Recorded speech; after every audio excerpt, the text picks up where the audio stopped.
She's a professor of Spanish in the Department of Romance Languages and Linguistics at UVM. She joined the department in 1993 after earning her PhD at the University of Pennsylvania. She has published extensively on gender and contemporary literature from Latin America and Spain.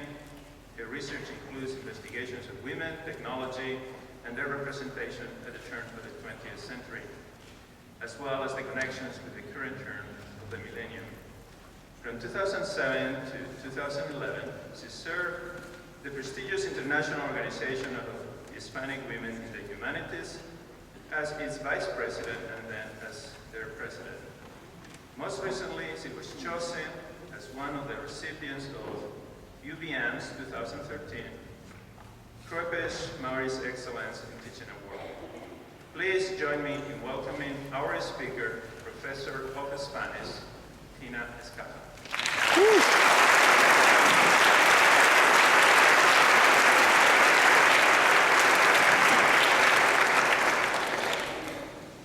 Muchas gracias, Antonio, por tu inmerecida presentación. Thanks so much, Antonio, for your kind introduction.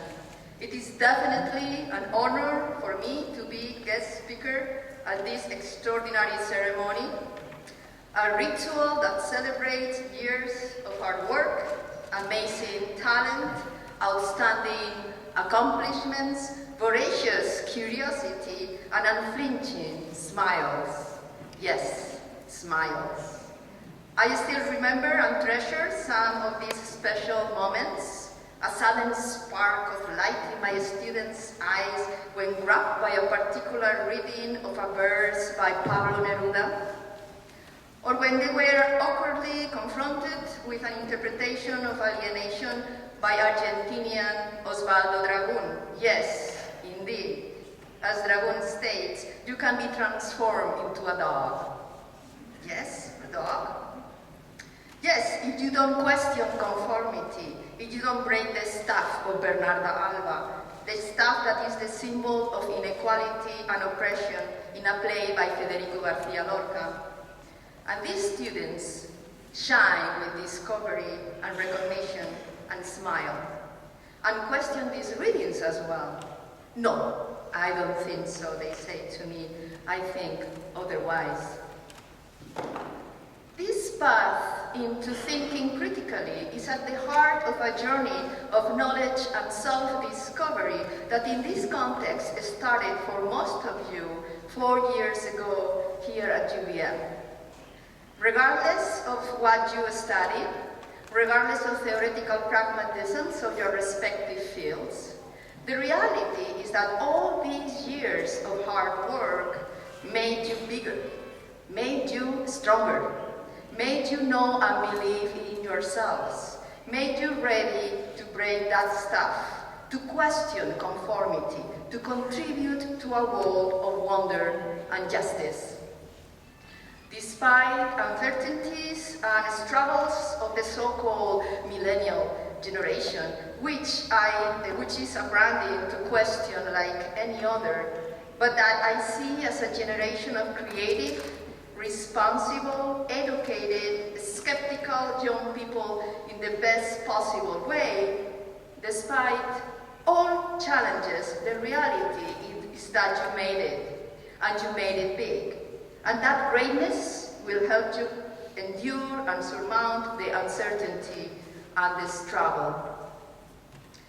I see before me amazing students, hard-working, loving, proud parents, friends and families, professors of these remarkable graduates. And when I say it is an honor to speak before all of you, I am being purposely redundant, carefully choosing my borrowed words. I came to this country 25 years ago, and yes, I keep this accent and this grammatical twist that could be perceived as broken, but is fixed, indelible, present and strong as the vibrant texture of diversity in this land. I crossed the invisible line of half my life lived in this country a couple of years ago. And I felt its vertigo, but also its redemption, its enrichment, the sense that, in many ways, I have been born twice. I felt the certainty that, in many ways, I have been saved by the wonders of higher education. How can this be? Higher education as a flotation device? Higher education as a patera? Patera means a precarious boat used to cross a border. But the land bridge does not need to be a geographic territory. Your patera could take you to a personal destination. Back in my country, I worked in markets for years, selling fish, selling chicken and meat entrails, selling years of youth, morning by morning, season after season. Attending classes at the university by night was my lifesaver, my tool to be and to learn, to keep afloat, to be provoked, and to reinvent myself, to contribute. A reading such as Glauca del Señor Esteva, the story of the triumph of poetry over reductive pragmatisms, liberation through poetics and the intellect, will transport me to the realm of possibilities in my imagination, but also in action. Made me search for options and seize them, allow me to become the person I am today. Eventually, it was in this country where my personal experiences and intellectual potential flourished. Now, as an educator, now recognizing in front of me the greatness of these young people reaching out for the stars and grabbing them. Despite all struggles and difficulties, being financial, conceptual, personal, cultural, gender-related, race-related, they all managed to reach greatness and invent themselves with distinction, to make this place a better place with the remarkable accomplishments. I am in awe and terribly sad as well for seeing them go. I will miss their smile, their spark of recognition, but I am certain they are paving the path for newcomers, for new dreamers, for new potential changers of the world. We are celebrating theses on queer studies, on American identity and jazz, on the war on white slavery, on Ben and Jerry's and the Russian business environment, on the effect of acute and chronic bisphenol A EPA exposure on benign and malignant human thyroid cells, and on everything in between. We are the very first institution in this country to elect women and African Americans to membership in the prestigious Phi Beta Kappa Honor Society.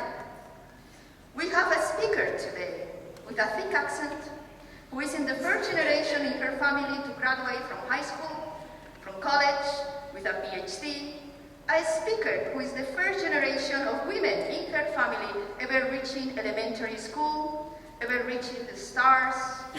If we are doing all this, then I believe we are doing something right.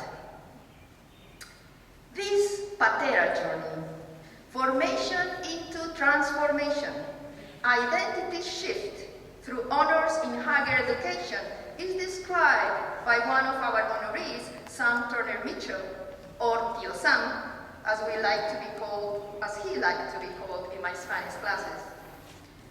He says, and I quote, "After 50 minutes sitting around a table with 8 brilliant honor college students on my first day of classes, I felt my inner chaos dissolving within me. In addition to grant and fellowship opportunities, fantastic courses that alter my perceptions of the world and reconfigure the ways in which I think and I write, the Honors College was at least partially responsible for the majority of the life-changing experiences that I had at UVM." And he concludes, "It was truly an honor to graduate as an Honors College scholar, and I will be grateful for this opportunity for the rest of my life," end quote. I salute you, outstanding seniors of the College of Arts and Sciences at the University of Vermont. Don't forget those who helped you, those who paved your road. However, if you do forget, because forgetting is part of the path, make this path bright and shine. Make it count. Keep learning, keep breaking stuffs, use your gifts to help others, make your dreams and your commitment happen. The world is in your hands. Make good use of it. Muchas gracias. Thank you very much.